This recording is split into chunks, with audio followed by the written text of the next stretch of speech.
Okay. And we're back in the room once again, ladies and gentlemen. Welcome back once more to the gift that keeps on giving. Welcome to the Caiman Show. Joining me today, a very special guest. He is my dive instructor. He is my friend. He trained me to dive. Give it up for Mr. Bay Divers Swansea himself, Mr. Karl Kruger. Let's do diving. How are you? Let's do diving. Let's do diving. How are you doing? They ring me up and they say, all right, but do you do diving? Yes, I do diving. You do diving. Fantastic. Yeah, awesome. How have you been, man? And have you got back in the water since all this shizzle has simmered down a bit now? Well, long time no see, Carl. It's been a traumatic time for everyone, I think. You know, lots of people lost their lives. I was in hospital myself with the virus. Oh, were you? Yeah, clean lungs, but apparently the virus does attack the clean lungs as well as others. I think we're all susceptible to this. Yeah. So myself, two other good mates of mine that I know, they've been hit with it as well. You know, so it's a virus that knows no bounds. You know, take it seriously. Definitely. But hey, I've bounced back and back in the water. Absolutely, a day out of the water is a day wasted. Never mind a week out of the water. Never mind a month. But a year, well, it's something not quite right. So it's a case of going back down the simp rise. Just me, another dive instructor, 2 single cylinders, and blow away the cobwebs. But we've done loads since. Brilliant, mate. Brilliant. It's I'm busting to get back in there as well. I bet you on it. The last dive I did, I'll tell you the last dive I did. Exactly to the day. The last dive I did was beautiful. Probably my favorite site, or one of, Sharkulanda. That's the last dive I did. It was brilliant. Yeah. Nitrox dive, fantastic. Yeah, dived there about 3 or 4 times now, I think. Maybe more than that actually, but Sharkulanda, just up from Sharm in Egypt. That's the ticket, AKA the toilet wreck. Yeah, that's the one. You got it. Yeah, there's all toilets down the bottom, and there was this big, gigantic. What's it called now? Napoleon. Yeah, Napoleon Ras. Yeah, there was a big, massive Napoleon Ras down the bottom there as well. But apparently, according to the dive guide, last time we were out there, he got bit in half by a shark or something, and he's no longer there. And he'd been there for a while, So they get quite territorial. Remind me to tell you the story of the potato ras in South Africa. Excellent. But shark in Yolanda, quite a special, nice drift along the reef. And for us technical divers, I mean, we can do some decoying up there. And actually, I come around the corner once. It was basically the shipwreck hit the reef, didn't it? Yeah, Carl, that's it. Yeah. And it slid off, and it's left a load of toilets there. And I remember coming around the corner, and there's a chap actually on the toilet, sitting in the iconic thinking pose, whilst diving with his buddy just behind him, just the two of them. Brilliant. It's the last thing you expect to see in the middle of the Red Sea, though, isn't it? It's like, I don't know how many's there. I don't know, about 40 toilets, isn't it? Maybe more, maybe less, but it's great. So let's get to it then, Carl. First things first, people watching, people listening, all going to want to know how, where, when, why, first of all, did you get into diving? Why did you see it as your destiny to get into diving? Or did you see it as your destiny to get into it? No, I didn't. Or was it an accident? It was an accident, yeah. I joined the Navy as a young lad, and I was a radio operator, Morse code signals and all that type of guard. And see these guys cutting around in black rubber. I'm thinking, I wouldn't mind a bit of that. Yeah. Right, and...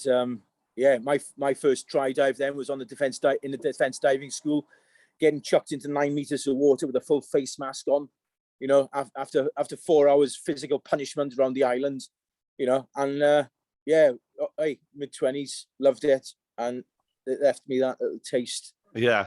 And I guess I found myself one year then, I was on board a warship and we were heading out the Far East, and we were going out to Australia, New Zealand. Yeah. And we pulled into Haifa in Israel, and one of the boys met this Israeli guy, ex Navy Special Forces dude, and he said, you got a diving team? I want to take you guys for a very special dive, because he'd found a shipwreck. Him and his couple of mates, they'd found an Italian submarine called the Shire. It sounds quite English, isn't it? Shire. Right, but it's off the coast of Haifa. It's Israel. It's an Italian submarine. The Italians rallied with the Germans first after the war, and the British gun battery hit it off the shore, and she sunk in 42 meters of water. So that was my baptism to when I say civilian, you know, the normal recreational scuba cylinder of one cylinder and all these hoses hanging everywhere. Yeah, I'd never dived that stuff before. Jeez. You know, in the military, it's completely different. Yeah. You know, so there I was into 42 meters of water with a single cylinder, all these hoses, and so 42 meters first diving experience, like, yeah. Yeah. First diving experience using the scuba equipment that you were used to. Yeah. You know, just military diving is very different. You know, different, very, very different. Okay. But I think as time went on, then, you know, and I was involved in the mentoring and training of others around me. You know, it's sort of made me want to do that with people I knew, I guess. Yeah. You know? And I found myself becoming a dive master and nurturing others. And then I thought, you know what, I'll go to Cyprus. And you've been to Cyprus. You've dived. Oh, many times, yeah. Right. And I went to Cyprus and I did the instructor course out there to be a civilian diving instructor. Whilst I was sort of in my last couple of years of service, basically, right, you know, just shy of 40, and I was guiding some, you know, spent a month out there guiding some guys around Cleopatra Bay and I think near Limassol, around that way, diving in Zenobia, you know, having pot-bellied Russians clicking their fingers at me. Yeah, right? That's still a thing. That's still a thing. Yeah. But you know, one of them, he didn't speak a whole dive, just clicking his fingers, and you know, but yeah, it's a very different culture, Karl, isn't it? You know, but he came away from his little petite Russian blonde wife, and do you know what I mean? Obviously into the mafia or something. Yeah, and he said for you, and it was $500 in there. Oh wow! You know. Oh, click away then, my friend. Click away. Yeah. Click away. Brilliant stuff. Yeah, absolutely. So what? In terms of dive qualification, now obviously I'm to yourself just a rescue diver, yeah. You know, no, that's not just at all.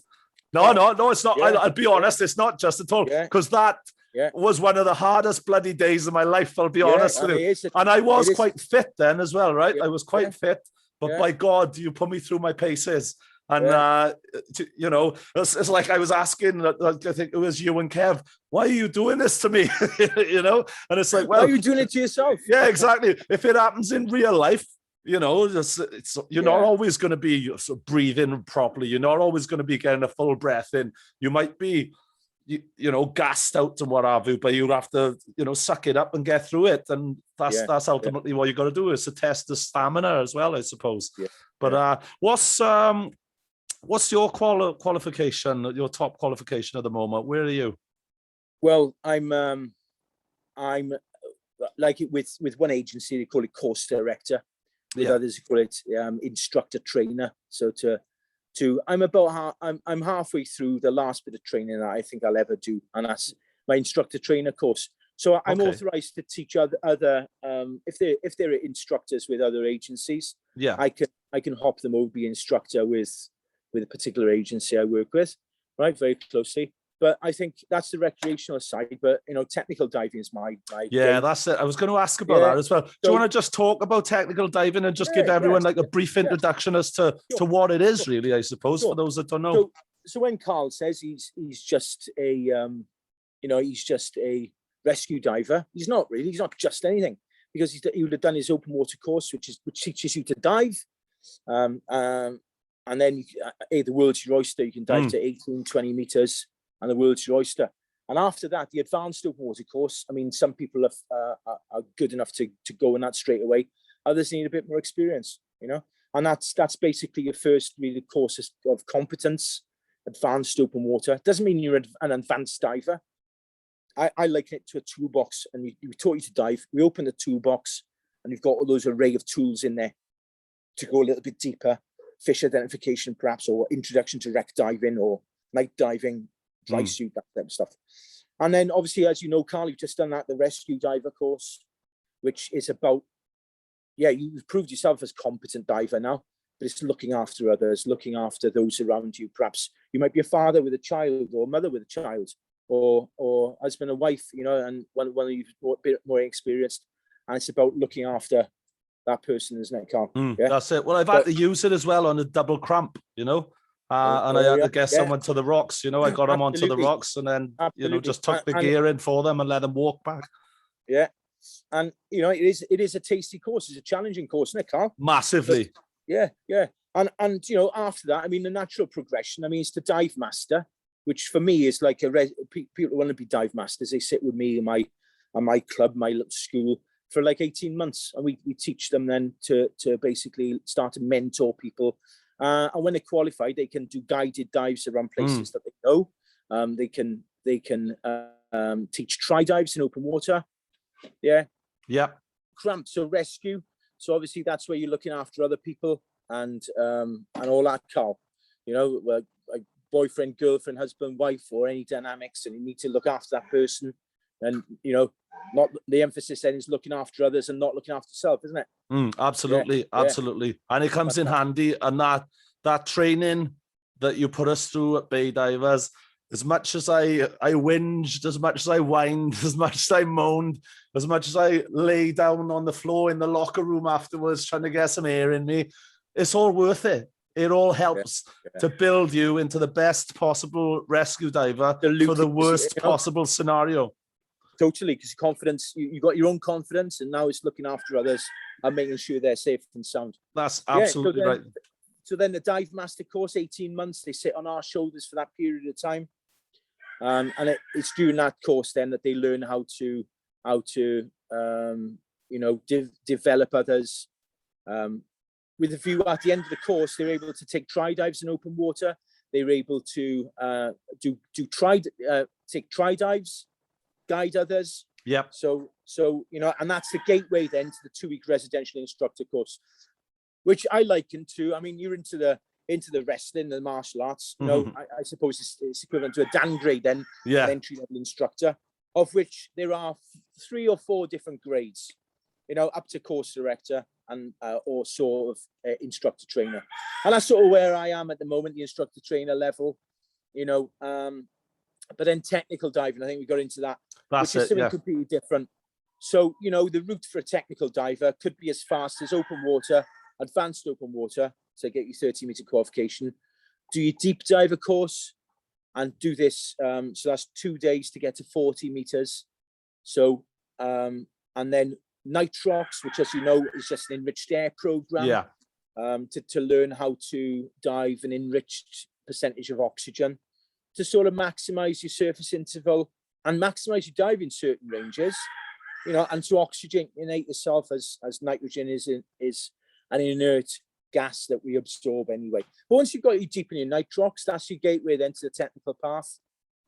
Come to the dark side, we say. Yeah. And their technical diving, right? Well, that's your you know, your cave divers, your hardcore wreck divers. You're diving below 40 meters, because beyond 40 meters we have to use a mixed gas. We can't use air anymore. Okay, oxygen becomes narcotic and basically undivable. It'll cause us to have certain issues beyond a certain depth. Nitrogen, right? We need is a big heavy bubbles. There are lots of them, so we minimize them and we use helium. Yeah, so what we call that in the trade is trimix. Okay. So we use trimix, and then from, you know, it's 3 sort of levels there. So entry level trimix, yeah, is in the 40-50 meter range. Normoxic trimix is 60 meter. Yeah, and that is basically your, and again, you know, 60 meter trimix.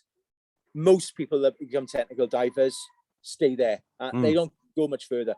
But then you've got the guys then that go to, you know, in rebreather terms, 100 meters, yeah, and that's your final course then. So that's where I am. I'm a full trimix instructor, so I teach people to dive in the 100 meter range, yeah, open circuit, and I'm a rebreather instructor as well. And you know, there's several rebreathers around the world, and the unit I use is one made in Denmark called the JJCCR, which, I mean, I've been to a dive show before, and you've got all these instructors talking about the units that they dive on and they teach on.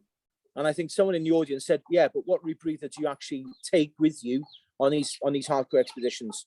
And most of them, the answer was JJ.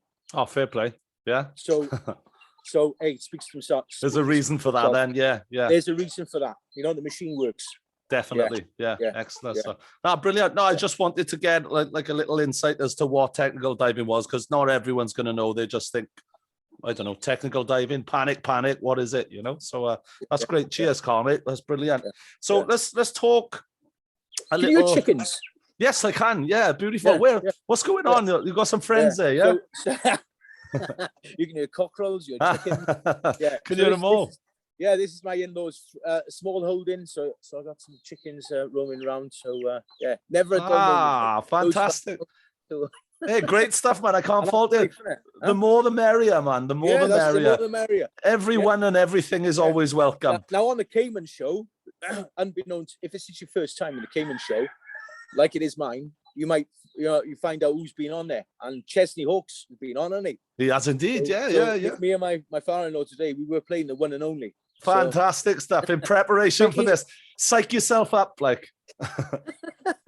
Brilliant, mate. Brilliant. Well, we're going to run a competition as well to give away a try dive for 2 as well. All right. So we'll tell you how you can enter it a little later on as we wrap up. All right, guys. But do you want to tell us a bit about the prize, Karl, and what it's all about? Yeah. Well, the prize, basically, we offer try dives, for people that never dived before. And we can do that in the pool, right? Which is about an hour in the pool, and a bit of time beforehand. But we find it it's a much more generous offer and a much more advantageous offer for an individual to have a try dive day experience. So you spend all day with us, right? And as it's Karl, it won't be one of my instructors. It'll be me delivering that. So you'll meet me and a couple of my team, right? And I will include some lunch if you like the type of lunch that we offer. Oh wow! Happy days, right. So you meet us in a location, probably either Gower if the weather's really good, right? But most probably Pembrokeshire. So it may involve a little bit of a travel. But look, we're with you all day, right? And we'll get the kit together. We'll show you our diving, what diving is all about, why people dive. We'll build some equipment. We'll get you in the water, get you nice and shallow up to your waist. Yeah, get your confidence building, get you submerged, get you taking your first breaths underwater. Yeah, we'll have a little bit of a swim. We'll have a little bit of a discovery. Yeah, lots of fishing. Well, lots of where fishing is banned, rather. Right, lots of places to dive, and see. Get out, have a bit of lunch, and then we get you in for a second dive. And fingers crossed, we've developed you to such a standard that we'll go a bit deeper and we'll see lots of fish life and lobsters, different types of crabs, different fish, right? And I think for those that haven't dived before, it's mind blowing. And I think even the experienced divers amongst us forget what that's really like for them, So we'll give you a good day, basically. Excellent stuff. So the retail price on that is 130 per person, so it's 260 quid. Wow. We give it to the Cayman show. That's fantastic, mate. Go for it. So God bless Bay Divers. God bless Karl Kruger. Good luck to the winners, and I hope you have a nice day with us, and we'll certainly try and look after you. Fantastic stuff. Well, guys, if you are interested in that, I can tell you right now, it's a fantastic prize package, and it's a very generous prize package as well. So again, thank you, Karl, so much. That's incredible. Really appreciate you. That's awesome. I'm going to tell you all how you can enter that towards the end of the show. So stick around. It's worth it just for that, if nothing else, but it's worth it for everything else. Trust me. And we're going to talk a bit about some other things now. Let's talk about Bay Divers then, and how and where that started first of all for you then, Karl. How long has it been going? Well, it's been going, I think we're in this will be coming up to our 13th year. Oh wow. Right. Yeah, okay. Yeah. Excellent stuff. Yeah. So basically I did a bit of diving tuition for sort of others, and it just sort of led on. I just thought, just started teaching some people to dive on my own. And I thought, and I'm one of those, right, Karl? I think in life, don't do things by arse, mate. Yeah. If you're gonna either do it or don't do it. All or nothing, guy. Yeah. Yeah, exactly. Same as me. Yeah, and it's one of my, for those guys out there that know me, they'll be testaments, right? Yeah. Can I go out and have a couple of beers and go home? No, I can't. Yeah. Right? I don't drink a lot, right? Often, but when I do, and at dive shows are suicide. I've been on many stands over the years. You know, we've got these things that, well, they call them a VIP party. It's just the exhibitors party. Yeah. But you know what I mean? When they say free bar, they're like, oh my God. Yeah. That's it. Yeah. But you know, hey, that's life, isn't it? We're here for a short time.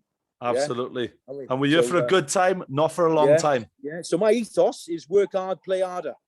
Definitely. I share that ethos. So yeah, I found myself then on the pathway, and I thought, you know what? Yeah, I'm going to do this thing, and I've not had any regrets. Brilliant, you know? mate. Yeah. After I left the Navy, after a full career, I mean, I was going to be I believe it or not, I was going to be emergency planner with Swansea City Council. Yeah.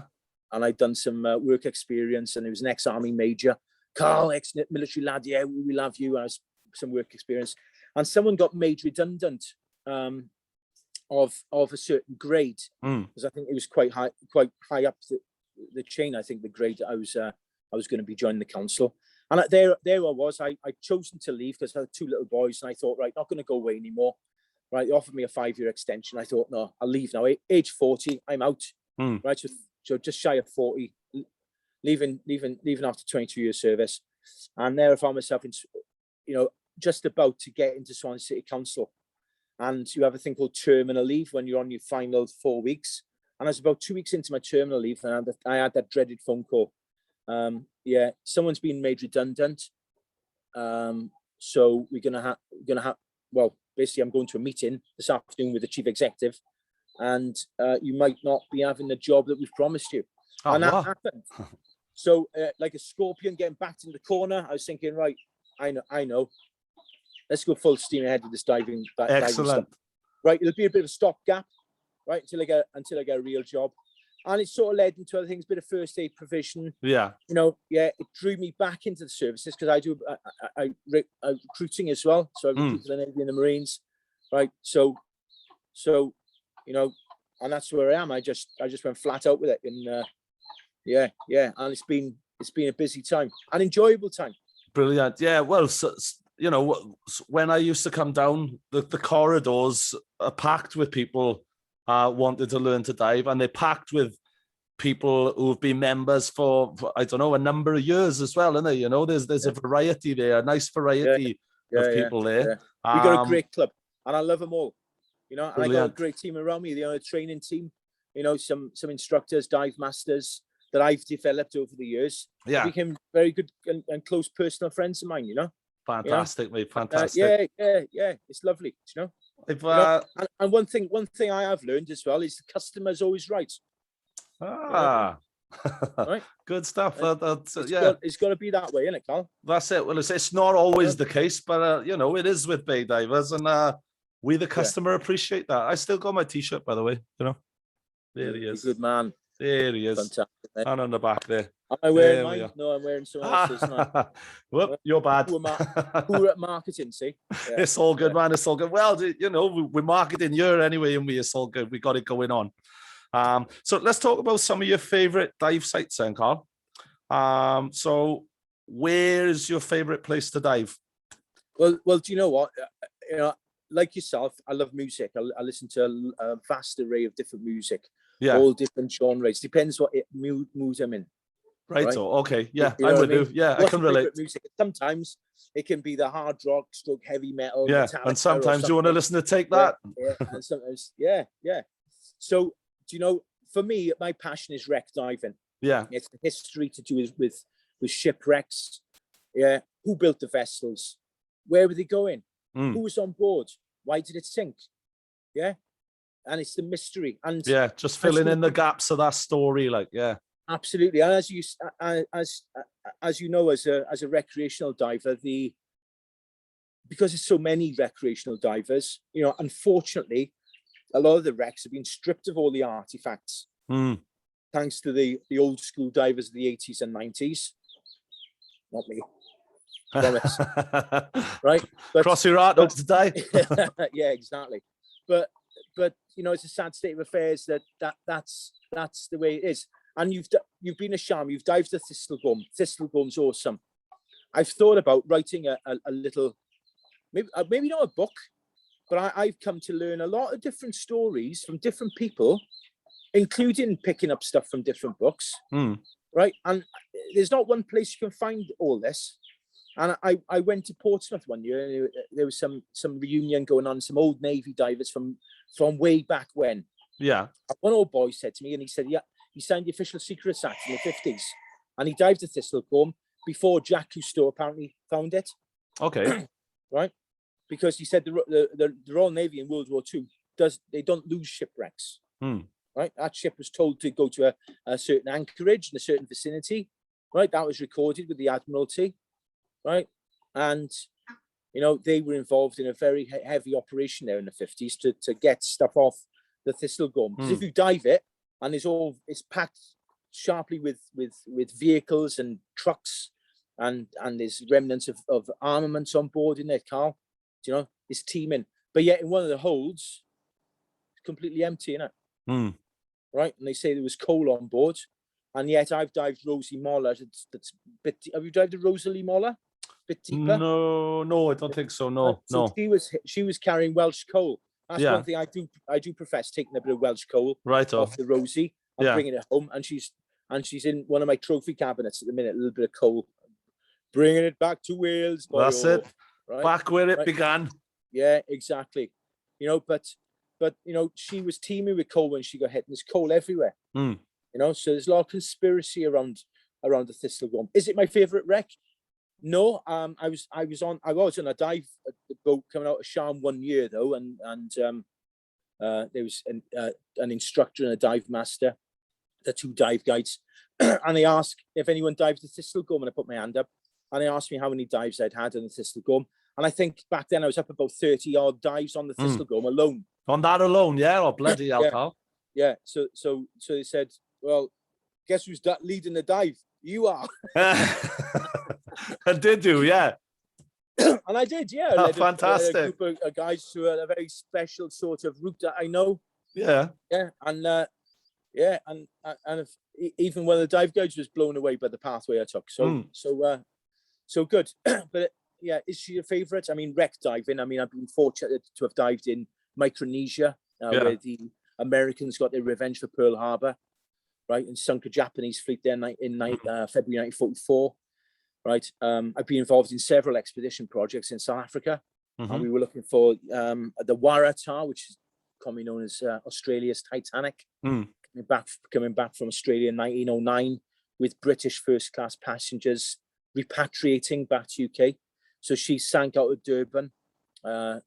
A project we were looking for, a Japanese I-class submarine, and the coelacanth fish as well, which was long thought to be extinct. Okay.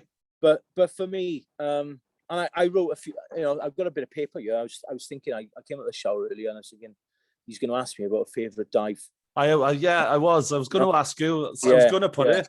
Yeah. Obviously, you know, with the amount of dives you've had, there must be some dodgy experiences at some point as well there. So I was going to ask you to just, first of all, give us one of your worst experiences and then top it with one of your best experiences. Yeah, absolutely. But I think going back to the favourite site, I mean, not far from where we've both been in Sharm, you've got the Blue Hole in Dahab. Oh, yeah. So, absolutely. You know, if you Google the Blue Hole, or if people are on here, and, you know, this big explorer called Monty Holes, you know, Monty dived, I've seen Monty at a dive show over several years, you know.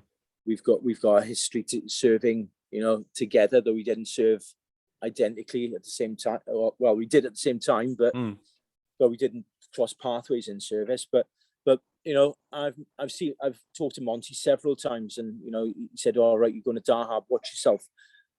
Just be careful out there." And I found myself going to Dahab, and then seeing him about a year later in the dive show, and he said, "How did that go at Dahab?" And you know, it went fantastically well, but it's a very eerie place. You know, you got this hole in the reef, you know, and it leads you down to an archway at 55 meters. So you got people on single cylinder and they go down and down and down and down, and they don't quite hit the top of the arch. Right? And a lot of people run out of air there. Yeah. And there's a lot of mystery there as well. And in Egyptian folklore, it's about apparently a princess or something, and she was forced into marriage, and she didn't want to marry this dude the next morning, so she jumped into the blue hole and killed herself. Is that the myth? Is it? That's the myth, yeah. Right. Okay.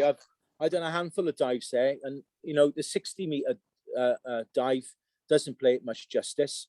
But I thought my favorite dive there was at 85 meters. Jeez. And you've got a full appraisal of the arch just coming up from the blue, and in this sort of massive sort of cathedral like window aspect. You know, it just drops into the abyss. And a couple of days later, we were back there, and we were hovering over a ledge at 108 meters, and from there, and it just goes right down. And believe it or not, I mean, from there, I don't know if you've been at Dahab or even Sharm. I'm not sure from Sharm if you can see Saudi Arabia, but a few miles up the coast at Dahab, you can see Saudi Arabia on a good day, and that's the deepest part of the Red Sea, 2,500 meters. Jeez, that's so nuts. That's a special dive. But my favorite real wreck dive is one in Micronesia called the Aikoko Maru, and she was a Japanese troop carrier that got sunk, and she had like 600 Japanese soldiers on board when she got hit. So it's a very and she's deep as well, so not many people get on it. But to find, what's the depth on that one, Carl? 62 meters to the bottom. Yeah, that's me out. 60, for the moment. For now, yeah. For now, but we'll get you there. We will. You will. Yeah, but that's a very special wreck, and because you're in Micronesia, a lot of the bones are still around. The Japanese send some divers down periodically, and you know, if you find any bones, zip tie them up. We leave them on top of the wrecks, and you know, and they get burned then on the local islands to set the spirits free. Right. Yeah. You know, mark respect, I suppose. Yeah. Yeah. You know, I don't buy into this, or they were enemy, or this human beings at the end of the day. That's it. Yeah. And you know, to just think you know, I think it brings home the you know, futility of war and the pointlessness of it all. Absolutely, you know? absolute shite, isn't it? Yeah, and you start finding all people's bags and belongings, and you're thinking, yeah, you know. And I found a journal on one particular wreck, and you know, obviously it's paper, and you open it up, and remnants of writing in there and photographs. Oh, wow! You know, but you know, you can't take anything. No. It's $10,000 fine you get if you take anything. Is it? You've brought me on to another question now. Yeah. Do you want to carry on with anything there first before I jump into that? Yeah. You go ahead, but I think my question behind. I can't curb my enthusiasm. Doesn't matter, mate. It's brilliant. That's what it's all about. We're just chatting. It don't matter where it goes. So I'm just loving it. It's brilliant. I was just going to ask, have you found anything? Or what's the best find that you've had under the water, under the sea there? And I was about to ask as well, but you've sort of answered in one respect about that anyway. But what's the implications if you take it, or are you allowed? Is there some law that allows you to take some things but not others, or is it a case of whatever you find you've got to leave? Or what? Well, every shipwreck belongs to someone, you know. So you know, for example, you know, you can purchase a wreck. Yeah. All right. Okay. Yeah. You know, you can purchase a wreck. You know, off the Gower, I mean, off Swansea in the Gower, there's a wreck called the Benemain, and she was laden, like Swansea was the world's premier exporter of copper at one point. So it's commonly known as the copper wreck, you know, and I think hundreds of tons have been taken off there over the years. Yeah. You know, so yeah, you know, it is illegal. Now there are 2 British warships from World War II. I think it's Repulse and Renown or Revenge or two of those 3 names, and they were sunk by the Japanese. And there's a friend of mine who runs expeditions out there, and he flew out there some years ago before COVID, came back, and I bumped into him, and he said, you know what, overnight, you know, since I was there last, and since the last dives there, maybe 6-7 weeks, because there was a window of bad weather or something, all the propellers had gone off the 4 vessels. Now the weight of the propellers, I can't remember the exact weight of the propellers because they're brass, but you're looking at I think it was something like $2 million worth. Jeez. Just whipped away. Crazy. So that's a big job. You can't just go down there with a little hacksaw. Oh, that's it. Yeah, that's not a one-man job, is it? By any means, on his own. You know, there's a team involved there, clearly. Yeah, exactly. So, you know. Yeah. So yeah, everything belongs to someone.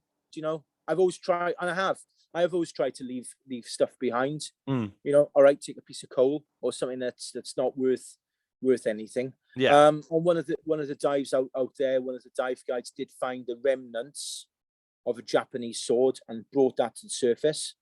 Japanese officer's sword. Yeah. And handed that to the boat skipper, and that's in one of the museums there.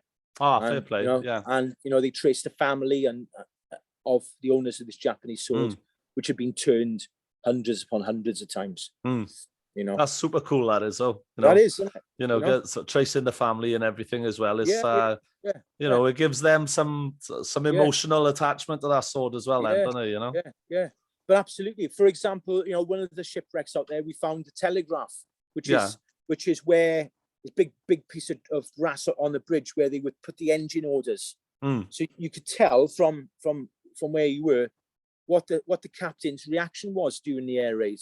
What were the engines doing? What was that? There were two propellers. How was, you know, one was going astern and one was going forward. So obviously he was trying to corkscrew the ship maybe one direction, you know.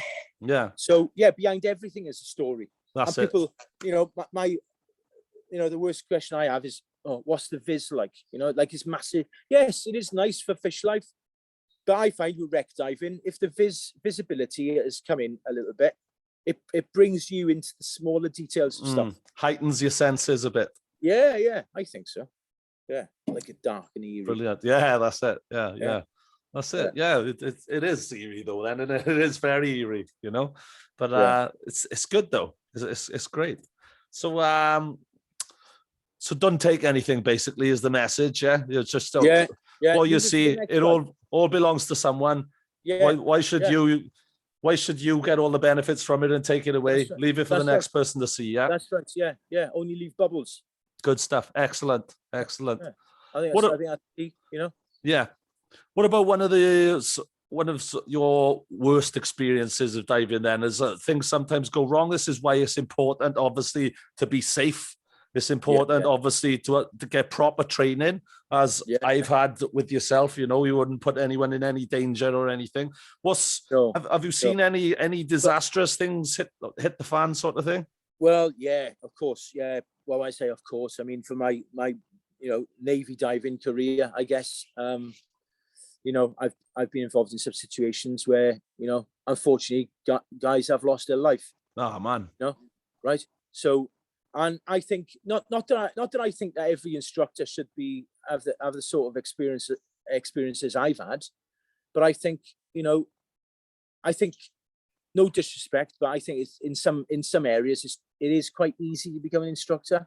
You know, which is good in some ways, but I think, you know, more experience should be necessary with some. Yeah, I hear you. You know what I mean? That, you know. Definitely. I don't want to go down the agency path bashing thing, you know, but I think, you know, to become an instructor with maybe 100 or even 200 dives with no significant experience beyond that level, you know, might not be the way to go. But however, I mean, if you're only working in a centre, say in the Caribbean in 12 meters of water, then yeah, horses for courses, isn't it? You know, horses for courses. Yeah. I mean, one year I was involved with I was out in Australia, man. G'day. G'day. I had an interview on Slice Radio Australia this morning, funnily enough. Oh, did you? Yeah. How you going, Caiman? Yeah, good, mate. How are you, sport? What's your favourite colour, blue? Who cares? Just throw another shrimp on the barbie. Sheila. Yeah, so we were out there in Cairns, and one of the guys had got talking to someone from, I think, a marine conservation agency, and it was basically a dive to go out onto the barrier reef, and to inject the crown of thorns starfish with acid to kill them off, because they come down every 13 years, regular as clockwork. But I didn't agree with that. I wanted to go dive the barrier reef for free. Yeah, absolutely. You know, for like 4 days. So off we went on one of these, you know, not to be confused with the company Quicksilver that makes surfwear. But there's another place called Quicksilver. I think the boats would go out. We would embark, and then we would separate from them, and we'd work with this Australian sort of, when I say conservation agency or whatever they were. But we had to basically go down and inject these crown-thorn starfish. But me and my dive buddies, we were like, "No, we ain't going to do that." So you didn't live and let live, right? That's right, man. That's right. These creatures come down every 13 years. All right, they're ugly things. Yeah, and they chomp on the reef. But it's about money. I think, you know, certain companies who own a part of that chunk of that reef. Yeah, they want to conserve it, right? Not for conservation's sake. But so people, so people can line their pockets. Yeah, exactly. You know, and that didn't sit well with me. So subsequently, you know, we came back to say, "How many you get, mate?" "Oh, yeah, 13. Yeah, loads of them. Yeah, I'm a real boy now. Pinocchio. Brilliant, mate, brilliant. So would you say that obviously, I know the answer already, of course, the good dive experiences have way outweighed the bad? Yeah, all the time. Fantastic stuff. So absolutely. A bad experience, I mean, for example, I was teaching an entry-level open water course, and I love, you know, some people think, all right, you know, full trimix instructor, you know, and I do get, you know, go to some of these shows. What are you doing teaching open water courses? You know, should be more concentrate on a lot of technical stuff. And a lot of the time, Carl, it's lovely to dip my head, or my toe rather, you know, back into those entry-level courses, and, you know, bring these guys on. And it was only, I think, our last course. It was their last day, so they had 2 dives to do.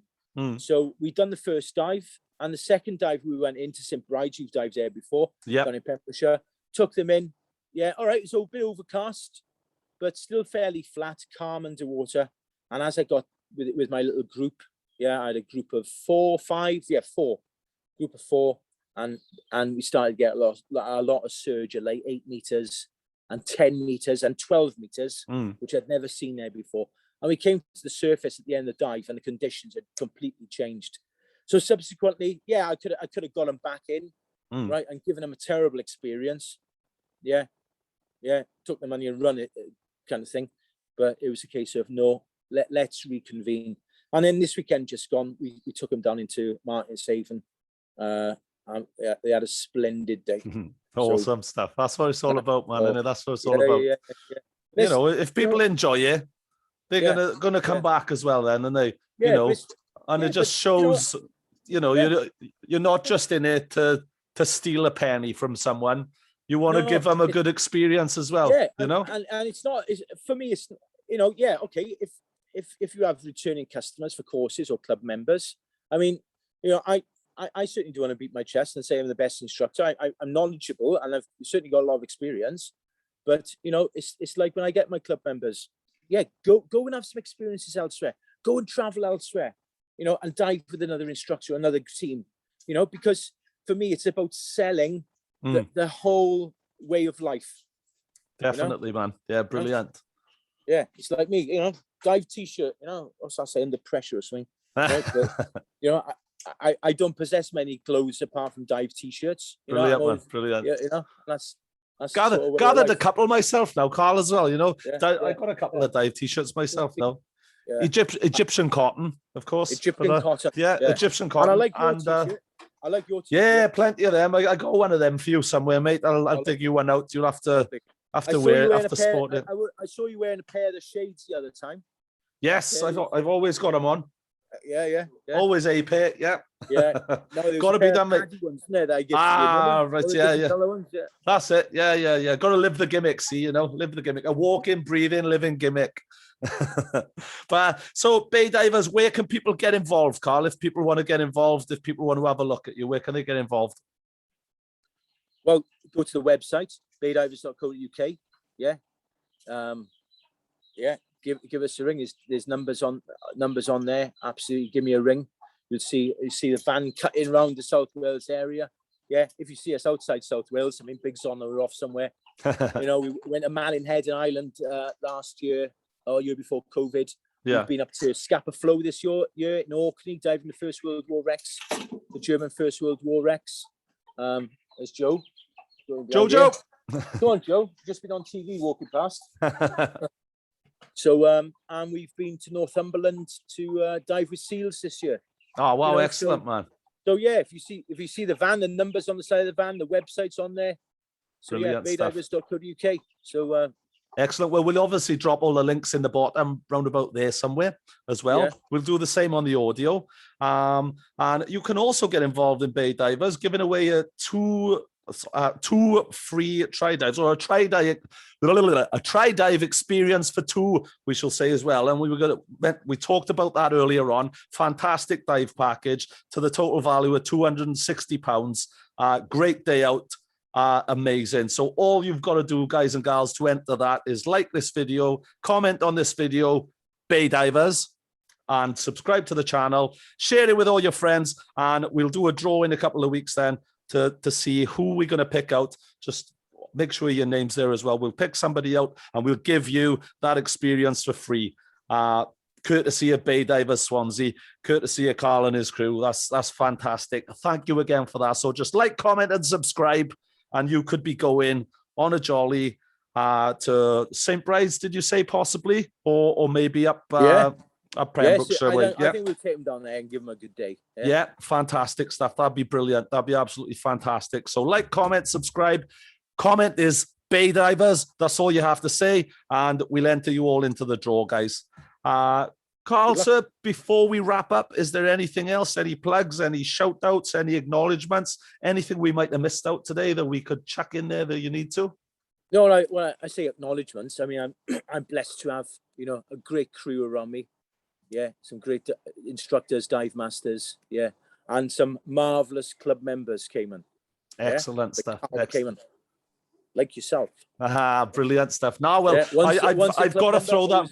Oh, definitely, man. I know life busied up for me a little bit and everything, and I haven't seen you in person for a while. But I will make an effort to do so. I will make an effort to get back down. I know I'm like, I don't know, about 30 miles away.